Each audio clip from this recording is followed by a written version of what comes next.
Let's get started. Here's my last one. I don't know about y'all, but I'm excited.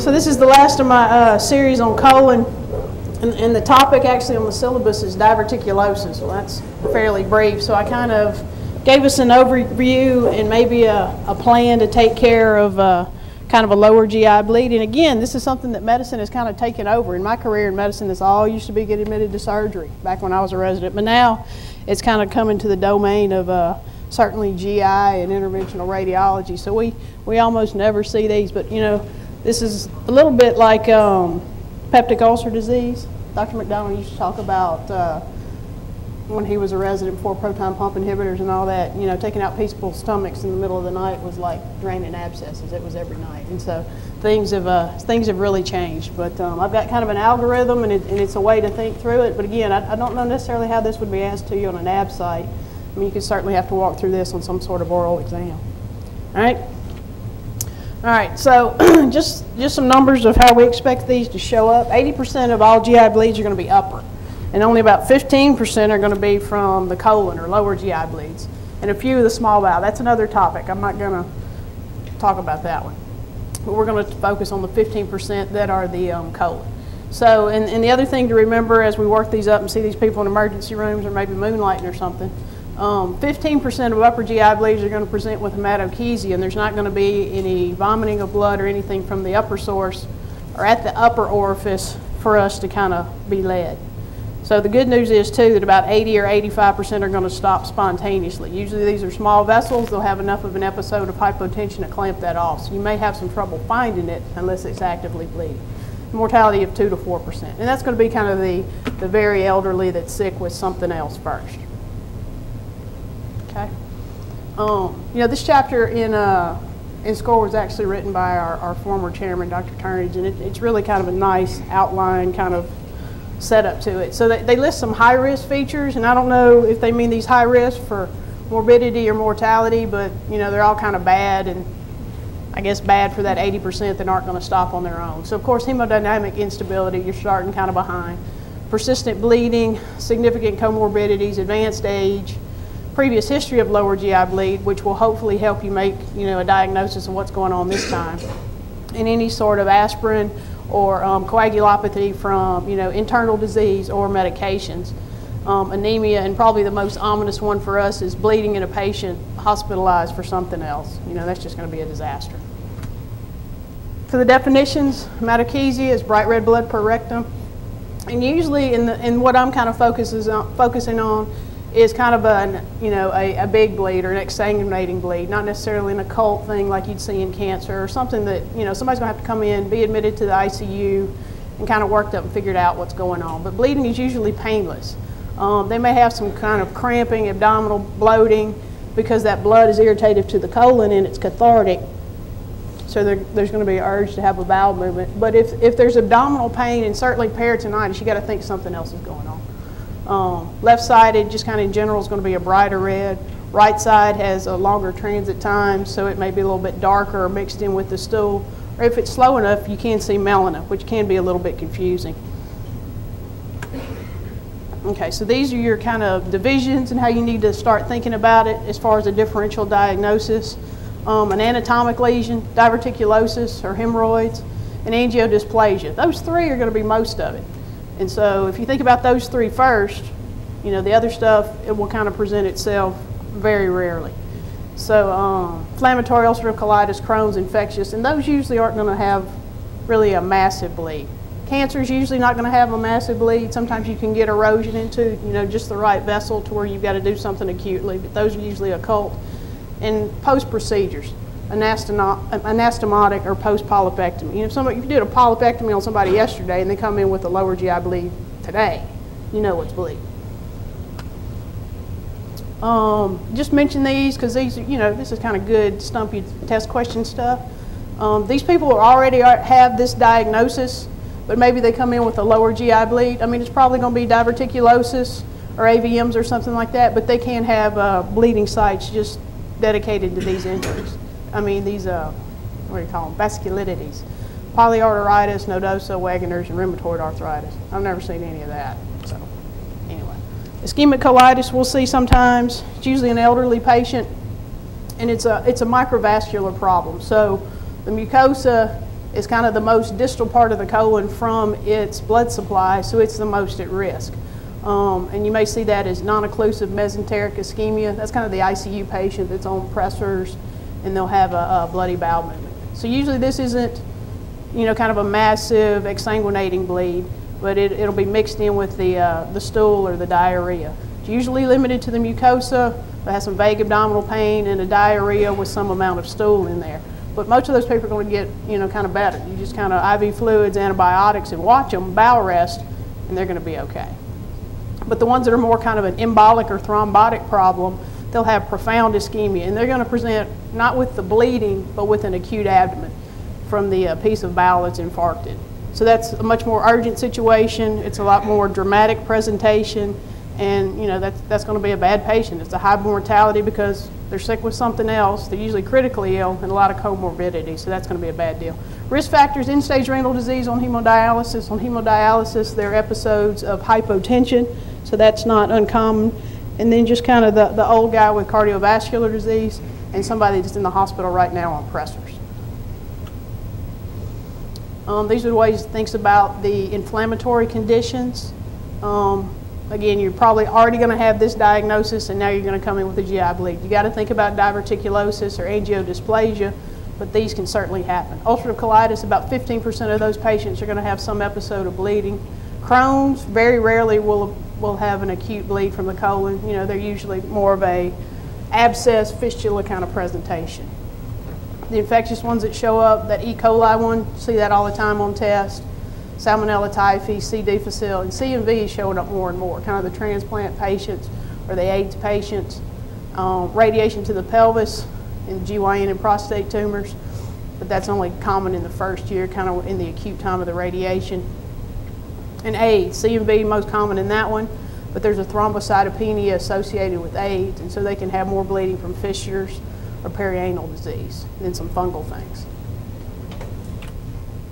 All right, diverticulosis, far and away the most common one we're going to see. And diverticulosis, remember, is just the presence of them. So this is going to be separate from diverticulitis. You're never going to have both at the same time. It's kind of one or the other.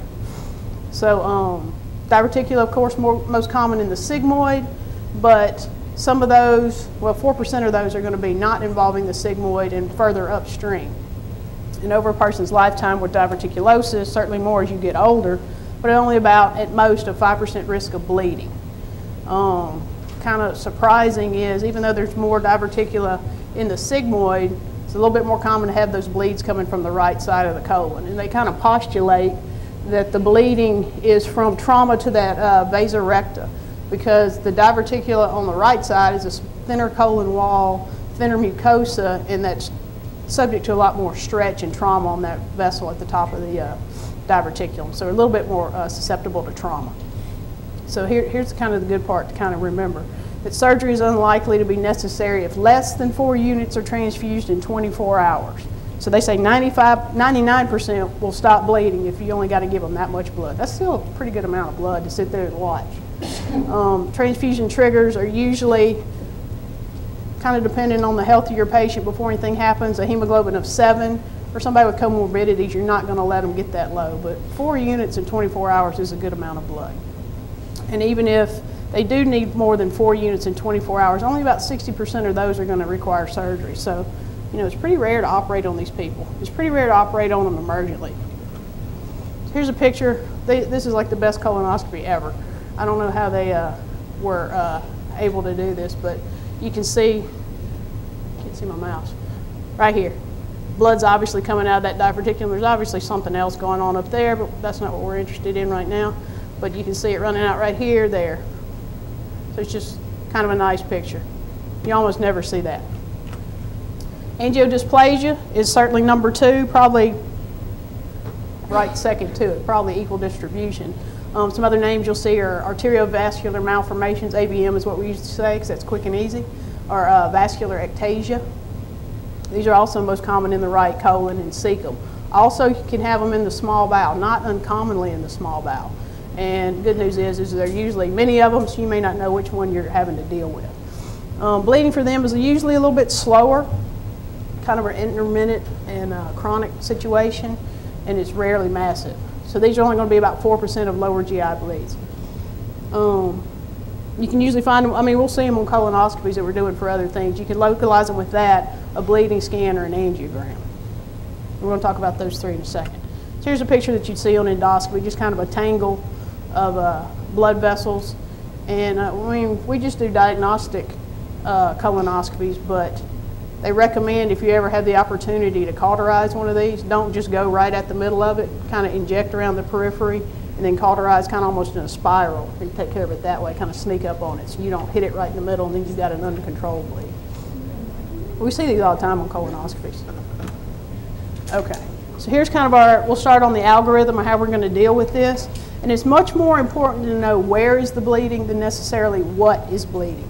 And so you want to try to do everything you can to localize what's bleeding, because you'd really like to avoid doing a total colon. I mean, a patient's going to tolerate a segmental colectomy much better, shorter operation on you, and really it's almost never a cancer. So you don't need to do a big colon resection with a big mesenteric lymphadenectomy.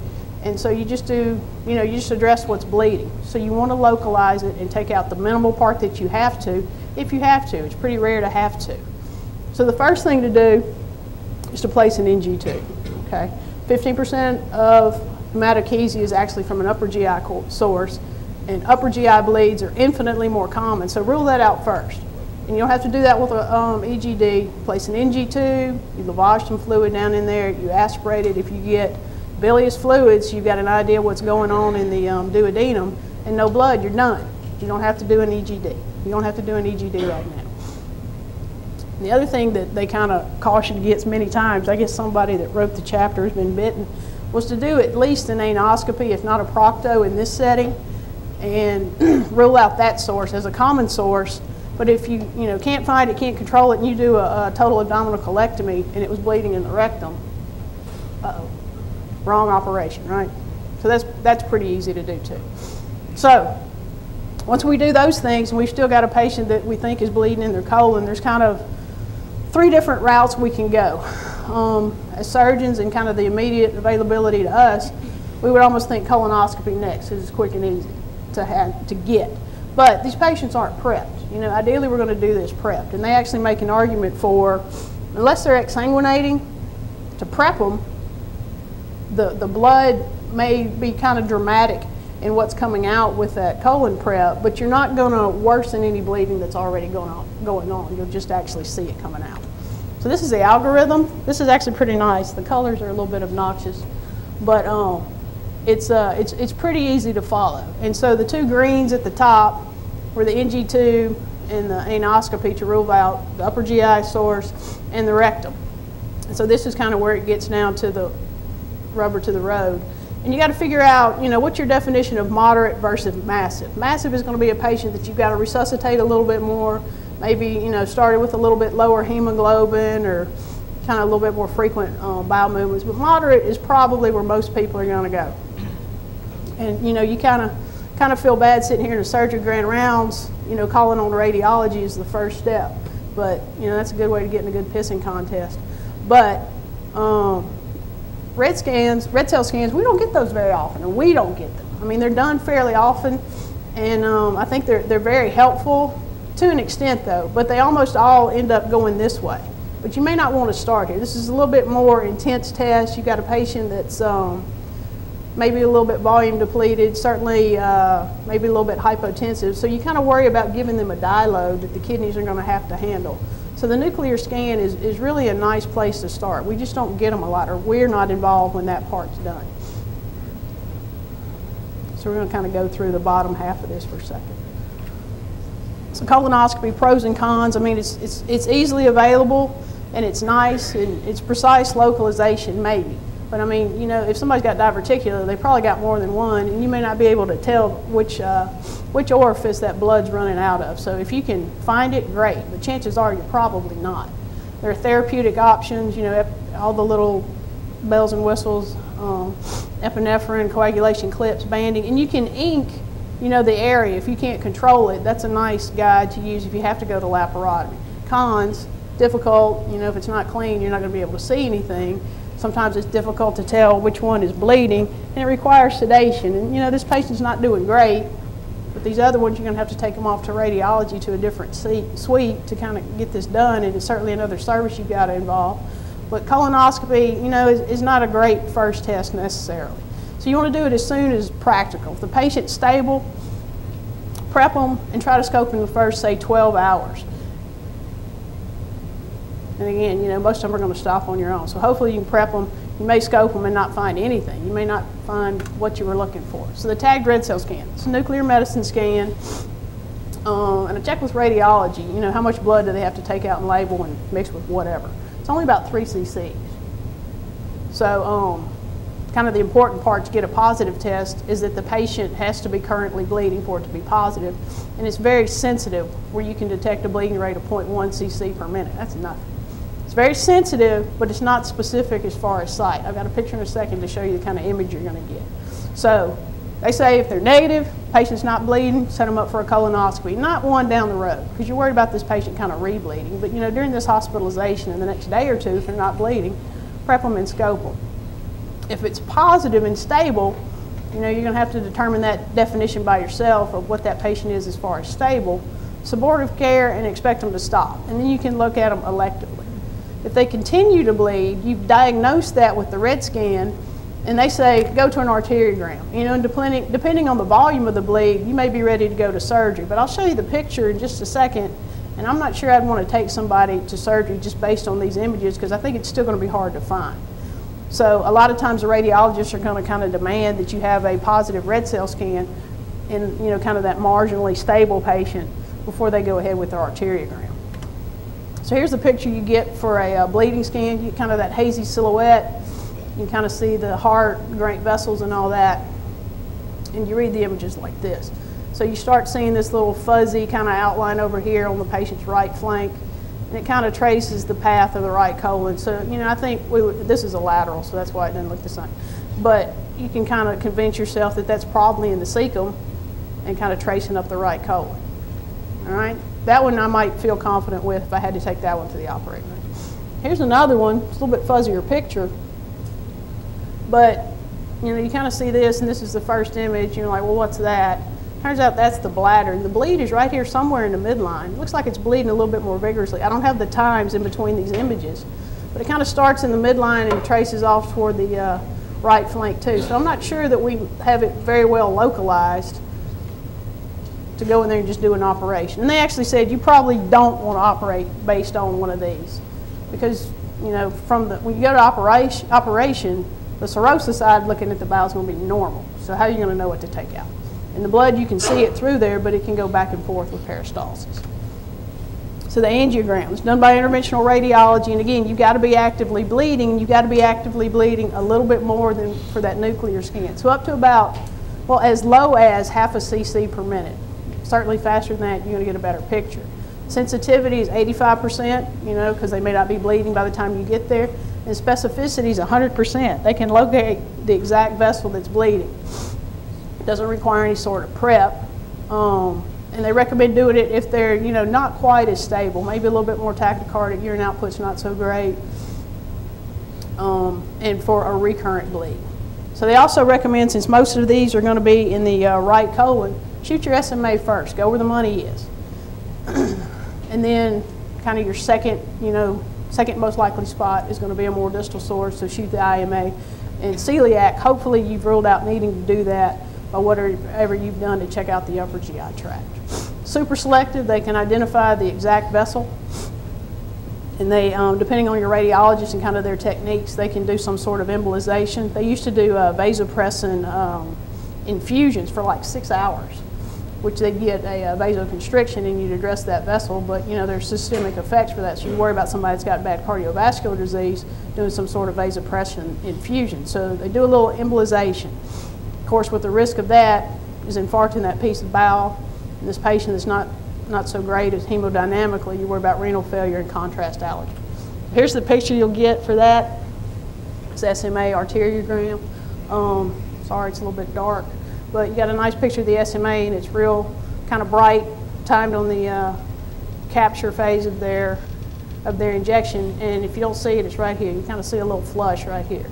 And so over here, after it's washed out, you can see this puddle that's formed down here in the colon. So they have these microcatheters they feed down here, and they can very discreetly pick one of these tiny vessels and embolize it.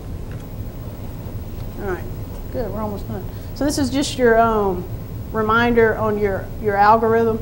And what it doesn't have on here is, you know, if you do all these things and you can never find what's bleeding and they still kind of have these episodes, you got to start looking for the small bowel. That's another topic. And kind of you start with capsule endoscopy, or what they call a push enteroscopy, where you take the pediatric colonoscope, go through the mouth, and go kind of as far as you can. They say up to about 100 centimeters of small bowel can you see. Never done that. All right, so here are the pearls. First, rule out an upper GI source. NG tube is kind of the easiest thing. You may have to do an EGD. And an acute EGD is much easier to do. You can put down an NG tube, clean out the stomach a little bit better, and you know that part of the bowel is a lot thicker to where you can be a little bit more aggressive as far as injections or cautery or something like that. But rule out the upper source, rule out an anal rectal source. If they're not bleeding now, prep and perform your colonoscopy, you know, fairly acutely, first 8 to 12 hours or so. If they're bleeding now and they're pretty stable, slow or moderate bleed, do the tagged red cell scan. If they're bleeding now and a little bit faster or continued bleeding, I don't know why the number, well, it looks like it on the screen. It's all crunched together on my screen here. Do the arteriogram, and you can embolize. They can also infuse methylene blue there if they can't control it, and that way you can find that at laparotomy if you have to go. And so you need to make every effort to localize so that if your surgery is required, you do just kind of the shortest colectomy that you've got to do. Likely not going to be a cancer, so you don't have to take a big wedge of mesentery. And they say you should almost never have to take somebody for a total colectomy, because you should make every effort to localize it. You may have to do a couple of these scans. And remember, almost all of them are going to stop on their own. All right. If you want, I can send y'all that algorithm. That's pretty nice. And I guess I can see the PowerPoint too. That's it. Questions? Sir? So, CTA should never be part of the algorithm? Well, you know, I've seen one positive in this hospital, and it was kind of done as a novelty, and somehow they timed it just right. It's very important to capture those images at the perfect time as far as the injection. They can't have oral contrast, which they're almost more likely to get than the IV. I do have a picture of one, but we don't do that. Yeah, it's kind of radiology dependent. And again, we're seeing these patients after we've already been through the ER. And by doing a CT, if they get any kind of oral contrast, it kind of goons you as far as another test, because that contrast is going to be there for a little while. So right now, I would say no. If the angiogram is successful embolizing the site of the bleeding, are they still committed to do immediate colon resection, or we can do it in more elective? You know, they say individualize that to your patient. If it's an old, not so great guy that you've stopped his bleeding, you know, maybe he's so old that maybe you're not. But if they've bled a couple of times, yeah, that person will go to surgery. They almost, you know, it's kind of like diverticulitis. We'll give you one episode. We'll give you two. Bleeding, kind of depending on how acute and how bad that bleed is, that kind of guides you. But you're not committed to an operation after a bleed. Is there any sort of time frame if you are able to embolize it to when you should resect the colon? If you already embolize what? You've already embolized it. What's the time frame? Well, if you decide that you've got to operate on this patient, you want to go back and volume resuscitate them, fix your hemoglobin, fix your coagulopathy if you need to, and kind of your next elective, you know, 24, 36 hours, something like that. Okay?